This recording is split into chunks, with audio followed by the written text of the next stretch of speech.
I have now turned on the recording, so we are live. And welcome to this webinar, to this update on regulatory developments that have happened in the last few months. We had the first regulatory update in February, where we talked mostly about the main changes with regards to Part M, initial maintenance, initial airworthiness, and now we have a second update here. The second quarter, we did not work out. We did not do a presentation because we did have not much to talk about because everybody was basically in shutdown. What would I like to talk about today? Basically, I will talk about the latest changes. Welcome, Enrico. I see you also joined in. Welcome. I'd like to cover airworthiness, air ops, air crew, and then talk about the use-based opinion, touch upon that, give you a few ideas where that is heading, and then we can talk about cybersecurity, something also that EASA wants to regulate, and that will affect us down the road. First of all, EASA has published a new homepage. They have redone the whole design, and basically now you're able to log in. You can set up a profile. Then the homepage will remember your settings. It will also give you alerts and special channels, so you don't see all the content all the time. So that should make your life easier. There's two versions, basically the average consumer, the average citizen from the European European Union has one, and then there's the pro part where you have more advanced settings that will give you an update on what is happening there. So if you want to use that, go to the pro version and sign up. The good thing is all regulations have also been restructured. They're more visible now. You can find them more easily. They're all in one place, which is the regulations page that you can see down here. Also, EASA has set up a new page where you can find all the latest versions of the easy access rules.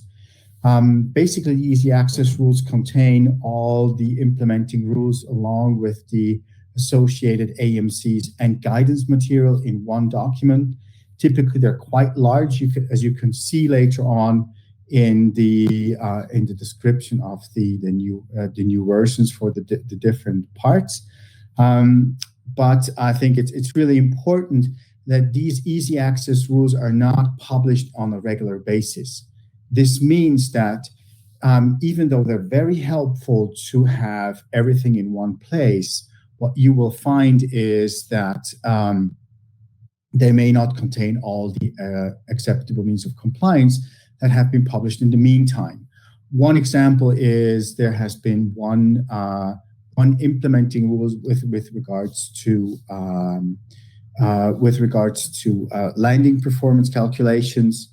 That has not been upset recovery training. Sorry about that. Upset recovery training that has not yet been implemented in the EASA Air Ops document because that was last published in October. So if you use these manuals, please make sure that you check on the second and third page which revisions have been included and have been incorporated into that document. But they are absolutely helpful. They are really, they support they support your work. Good. So recently, there has been a complete new issue of air crew, airborne communication, and airplane and helicopter flight simulators. These documents have been published in August and in late July. So you can see if you look for the latest version of easy access rules, you have the link in the document, and I will share that later on. You can use that link to find the latest documents. Okay, now let's get into the subjects themselves. First, continuing airworthiness. The easy access rules have been published in June 2020. They're available on the website. and all the actual AMCs and guidance material that is included. However, there's one implementing rule that has not been implemented, and I'll get to that right after that. That's Commission Implementing Regulation 2020/1159. For now, it is 1,089 pages, and so it is quite comprehensive and complete. Now, in the last regulatory update, I talked about the changes to Part M and the new structuring of the CAMO, the CAO, and Part 145. Now, that has all been incorporated. All the required acceptable means of compliance and guidance materials have been published, so they're available and they can be found in that document. So I think it would be it's actually a quite useful document if you want to look at that. Now, associated with that, we have obviously the time required to implement all these changes. But I think it's really after the summer, I think really we should be starting to implement the changes, even though you still have time for a year. What we see is that the regulator and also the national authorities start to produce supporting materials. In Switzerland, we have an anybody's comment that has been published by FOCA. If you're interested, I'm happy to forward that to you. I have received the latest version, but also this document based on the anybody's comment will be available on the doc generator. That's our document management system solution that we offer. And it will be available there as well. So you can actually use the latest version and work with a version that has been pre-approved by the authority as well. So we have handed in the CAME, the new version, to the Swiss authorities as well as to the German authorities. So we're looking to understand how they actually are, what they think about that version. All right. Now, with regards to the management system, obviously the OMM is the right way to go. And I think it will make everything much easier, and you'll have an integrated management manual. The applicability, that's a slide that I used a half a year ago. I think it really shows pretty well which parts are applicable to what, and what kind of, if you're a carrier with complex motor-powered aircraft, well, basically then Part M is mandatory, the Part CAMO is mandatory, and you have to have a 145 operation. So this is how you can identify what kind of operation you need. With the Part CAO, if we talk about smaller companies, if we talk flight schools, then obviously you do have more options available. So ML, maintenance light, and Part CAO is obviously a possibility. So that could make your life easier down the road. But however, that will preclude, to do any kind of commercial operation. Good. So that being said, let's go into the transition. We have until September 24th, 2021. And so I think it would make sense to start working on the documents and getting them to the authorities probably by the end of the year. That would probably be sensible. And then you would still have time to do any corrections and transition findings on the new structure or any kind of changes that you need to implement. By the way, I see some of you use headphones. So if you have any questions, please write them in the chat. Then I can take up your questions. And Marlene, welcome. Good to have you in here as well. You just activate your microphone, and if you have questions, please ask me directly. So that's no problem. Good. So that's the Part M transition that we need to look at, and I think it's important that that the changes are monitored down the road. The only relevant change in continuing airworthiness has been the Commission implementing Regulation 2020-1159. Basically, what that does, it's expanding the aircraft maintenance program to include also Part 26 provisions. There have been additional definitions added to the Part M, and it also gives a reference to the Part 26. However, this is only for large airplanes and large helicopters. But here you have additional requirements with fatigue testing and other changes that you might want to make to large aircraft, like refitting them, reusing them, and taking that into consideration for that. Entry into force is the 26th of February in 2021. So that basically, as of today, that's the latest status of continuing airworthiness. I do believe when we look at the scope of the changes that have been entered into force in March this year, we do have quite a lot on our plate. I think there's quite a lot of work to be done. I think what we will do, obviously, once we have a CAME version approved, we will make that available to everybody who is interested, and also support you in implementing that with your authorities in the different European countries. So that concludes the part on continuing airworthiness. Any comments, questions from your side? No, Catherine, it's not mandatory. It's not applicable. Basically, the discussions that I've had is we actually developed a version early in March based on the legal requirements that we saw, and we handed that into FOCA, and then basically they came back to us and said, well, we'd rather not have you write your own manuals, but we'd rather have you use the anybody's CAME. And effectively, if they provide a template for the operator to use, then I think the whole administrative process will be much simpler. But obviously, there is no legal basis to ask for anybody's CAME. Okay. All right. Any other questions? All right. Good. With regards to air ops, great news. Not many changes, really. They give us a breather for once, and I think, based on COVID, EASA has seen that there have been quite a number of issues with implementing new regulations. So this is why they have stopped the process.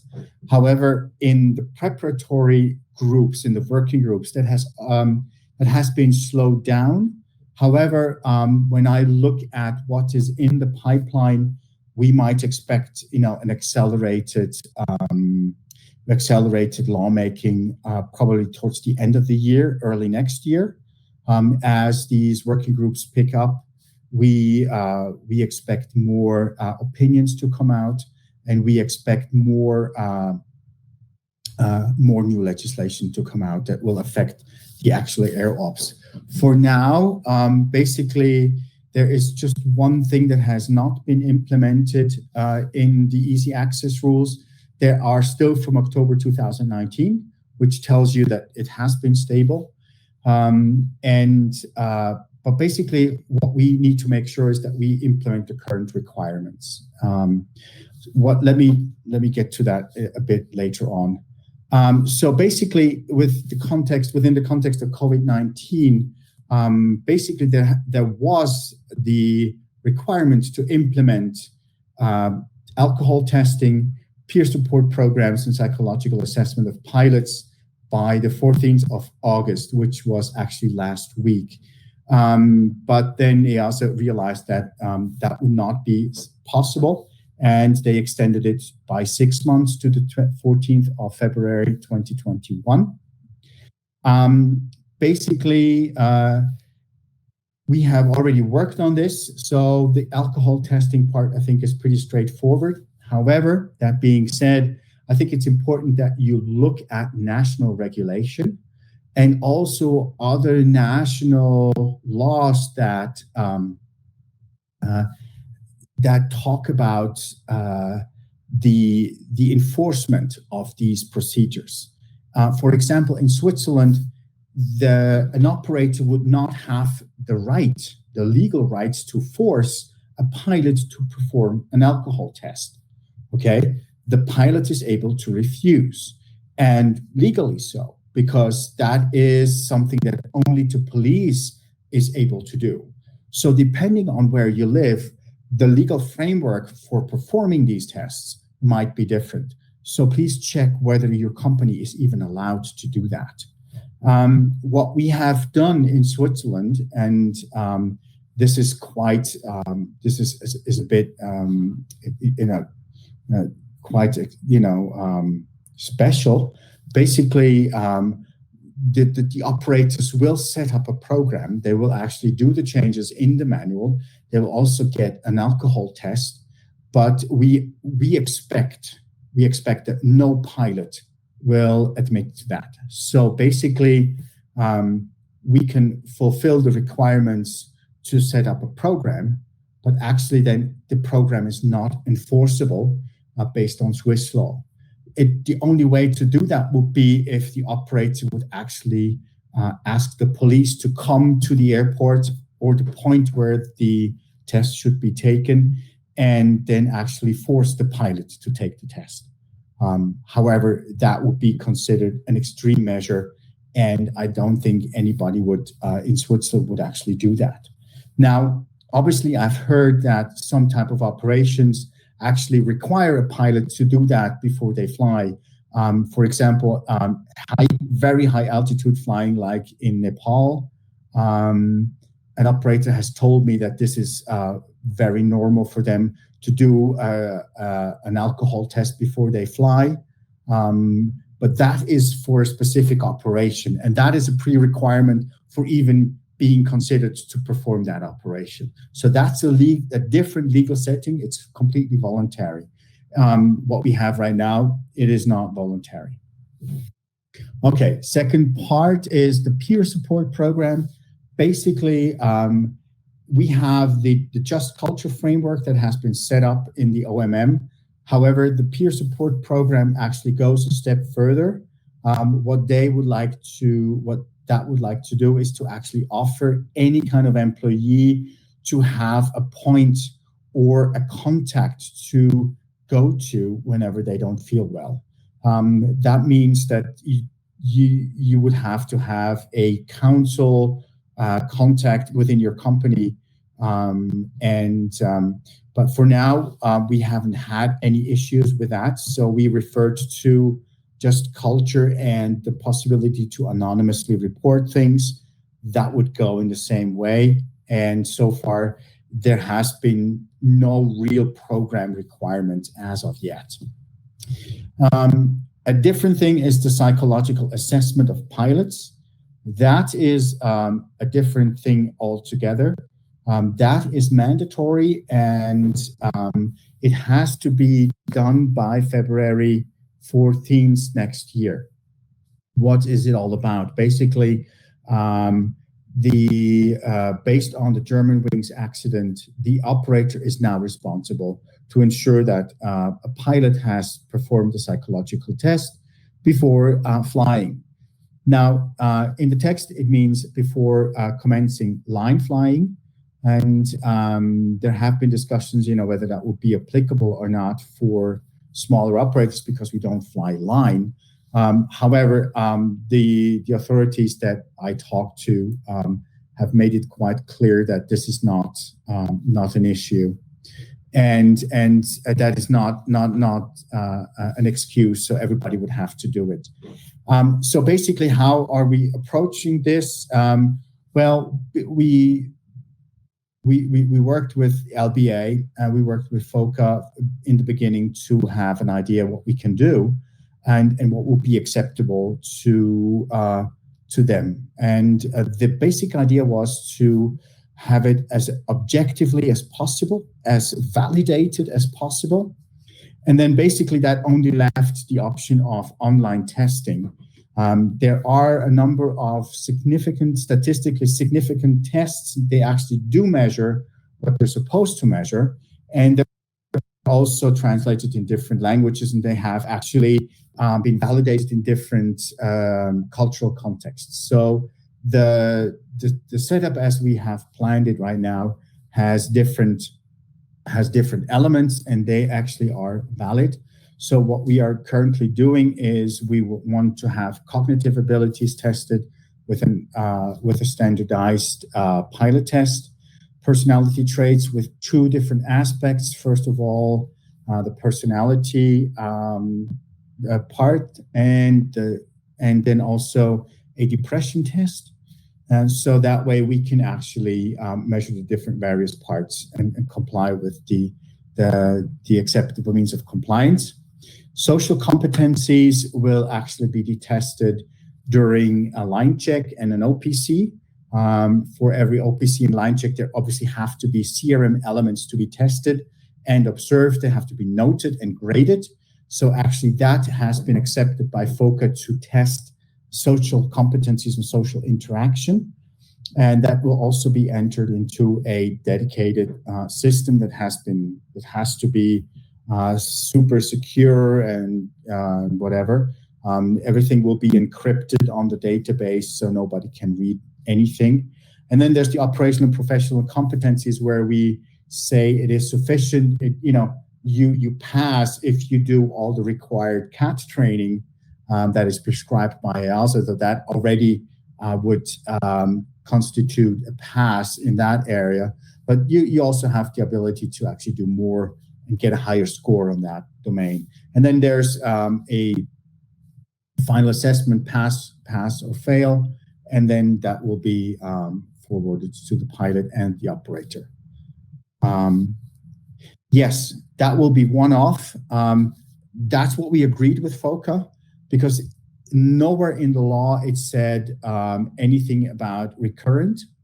And but I would assume a couple of years down the road we will run into repetitive testing.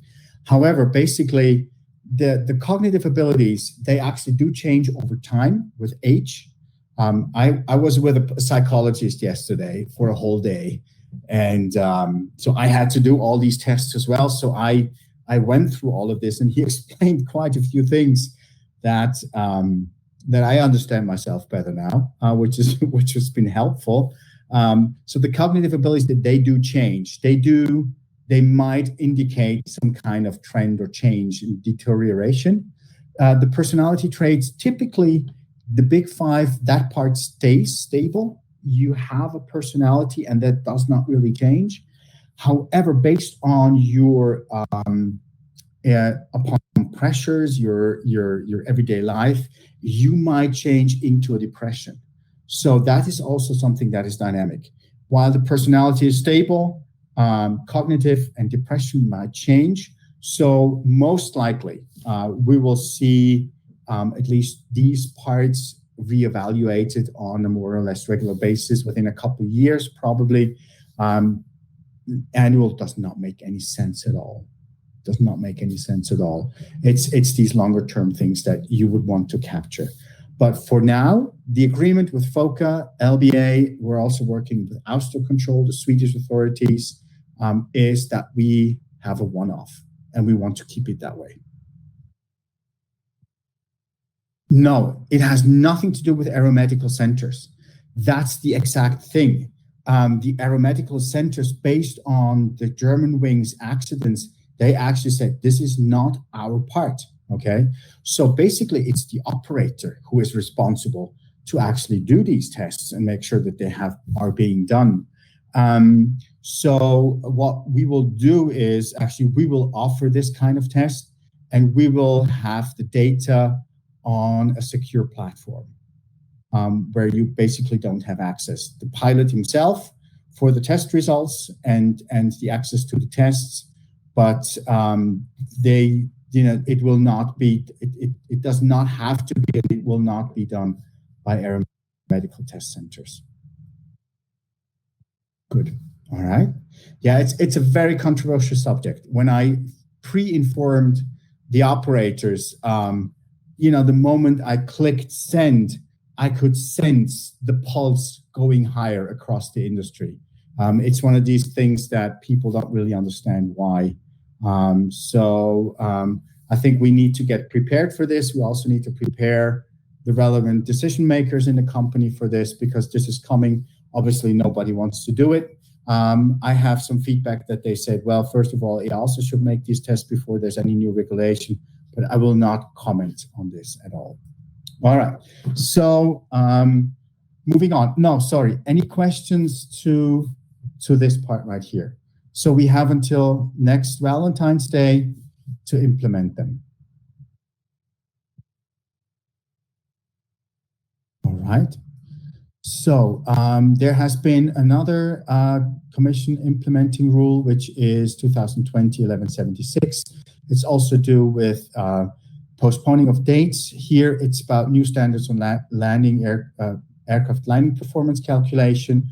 That has been postponed to the 12th of August 2021. So, but that's only for aircraft operators. There's more time to implement that.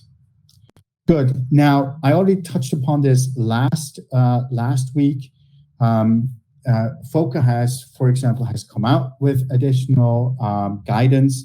We have implemented everything in the current set of manuals. But if you have not started working on this, please have a look at Orogen 310. If you need guidance material, if you need draft material, if you need checklists, if you need contracts, please let me know. Happy to provide that for you. We have developed that in collaboration with FOCA and LBA, so I'm happy to share that with you if you're interested to make your life easier. Okay, so that's AOC aircraft for private flights. That's one part. And the other part is the maintenance check flights. There's two different parts here. One is the NCO part, which relates to non-complex helicopters. These type of flights you can do under NCO. And whenever you have a complex aircraft, it has to be done within an SOP. That being said, it is important to distinguish between different types of maintenance check flights for complex aircraft. Now, there's a level A and a level B type of maintenance check flight. If you only do level A maintenance check flights, they actually do not require an SOP. Why is that? Well, the SOP is only required for maintenance check flight where you expect to do emergency procedures or essential system shutdown. So basically, if you just do tracking flights, or if you do flights that actually is to measure data in normal operations, you don't have to do an SOP for that. That can be done in a different. That can be done in a different setting. If you, however, you basically just declare that you do that operation. It is still under SPO, but you declare, and you don't need to have an approval. However, if you do level B maintenance check flights, that will mean that you will do emergency procedures, and you have to expect that a crucial system will fail. In these circumstances, you will have to write an SOP and then hand that in to your authorities for approval, because that is considered to be a high-risk operation. So again, evaluate if that is, if you have complex aircraft, what type of flight you do, and then, depending on that, it might be more or less complicated. If you have any detailed questions how to do this, happy to answer any questions for you on the maintenance check flight part. But most of the time, for smaller operations and small helicopter types, classes, any kind of class is always NCO, then that's much easier. Now, I've heard from Germany that people were not able to do any kind of training or any kind of maintenance without that approval. So the pressure might be on the rise if you do not have that implemented. Good. Any questions on this? All right, then let's go to EASA FCL. The new EASA easy access rules have been published in August. This is the newest document that EASA has come out with. All the latest amendments, including all AMCs, are included. And actually what you see here, all the relevant parts are in one document, and that is really helpful. Now, there have been two Commission implementing rules that have been published. Basically, it's about the acceptance of licenses from third countries. That has been part of an appendix in an annex. Now, that has been taken out into a separate document and is at the very end of the easy access rules, so that has also been included. Now, there's two different types. It's either the validation of a license for a limited duration, typically 1 year, and then you can require an extension, and it would actually give you the privileges of that license. But it's limited in duration, so maximum 2 years. After that, you will have to get an EASA license to maintain your privileges. And then obviously you will have to get a proper FCL license. You will certainly be able to take the hours into that you already done in the third country, but obviously you will have to do the theory and all of that in order to get your proper EASA license. Conversion, on the other hand, that's from different levels, from ATPL, CPL, PPL, where you can convert that license into a EASA license. That will be on the PPL level only, and you have now a clear set of conditions. The old description was quite complex and quite complicated, so this has, this is now you have a clear set of rules, and it's very clear what you need to do and what you can do. And so that's, I think that's pretty standard now, and it's much easier to read. Then there has also been a more comprehensive update, 2020-359. That's also included. Now, there were two big topics in that revision. Basically, one is to clean up the balloon and sailplane regulation, and at the same time allow the sailplane and balloon regulation to be part of an LAPL, a leisure pilot's license, and also to have the opportunity to do a DTO with these types of aircraft. You do have sailplanes that have engines on it, so they're motor-powered sailplanes. So there has been this kind of mixture. And what has been done in this revision, it also has clarified how you can actually set up a DTO and how you can integrate sailplanes and balloons on the LAPL level. Other than that, basically airplanes, balloons and sailplanes and also airships, they're outside of the scope of FCL, so that's a different part. There are minor changes to the definitions, and the other big part is the basic instrument rating. That's already possible for a private pilot. It's much easier to obtain. EASA wants to encourage the use, of IFR flights, because they say it is safer. It's in a controlled environment, which is certainly true. And with today's aircraft, the capabilities that typically have an autopilot in there, and also almost, if you look at the Garmin 1000, it's like a flight management system. where you can program everything, and so that makes it much easier. So the basic is for single pilot aircraft. However, that being said, it's only for airplanes. It's not for helicopters. Helicopters only have an IR rating that is associated to a type. But that's also being discussed. I think we are in a working group that actually looks at new, flight crew training and checking requirements. So that will certainly be an issue as well. Then there's also changes in requirements for flight instructors and their extensions. Now, ATOs may also offer flight test training, and as I already mentioned, integration of sailplane license training in a DTO. Any questions for the FCL part? All right, then I'd like to touch upon two other things.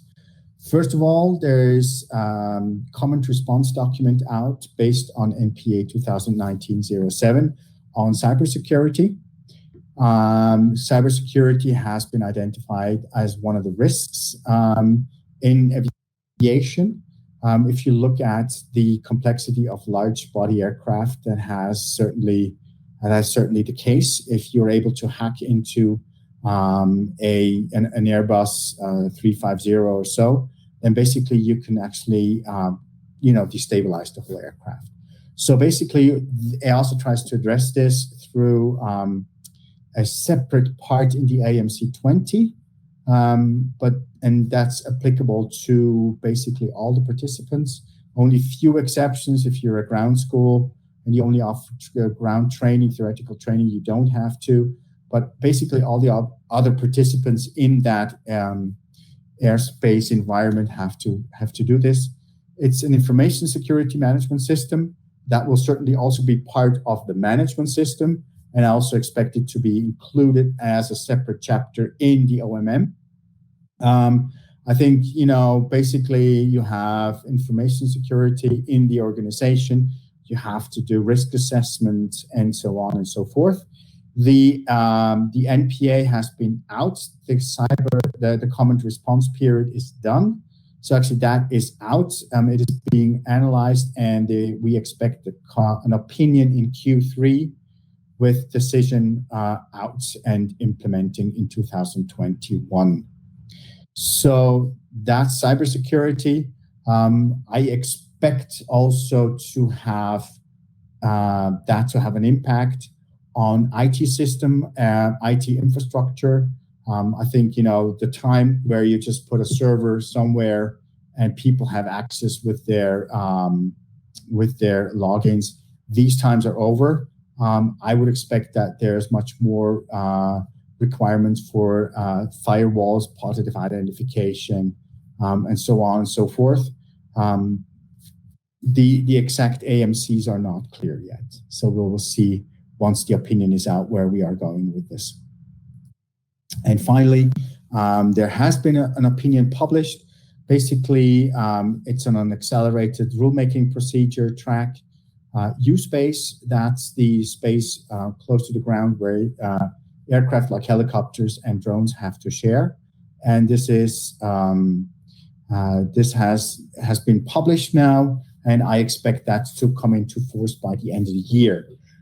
It's quite accelerated because what we see is that there's so many technological advances going on in the drone world.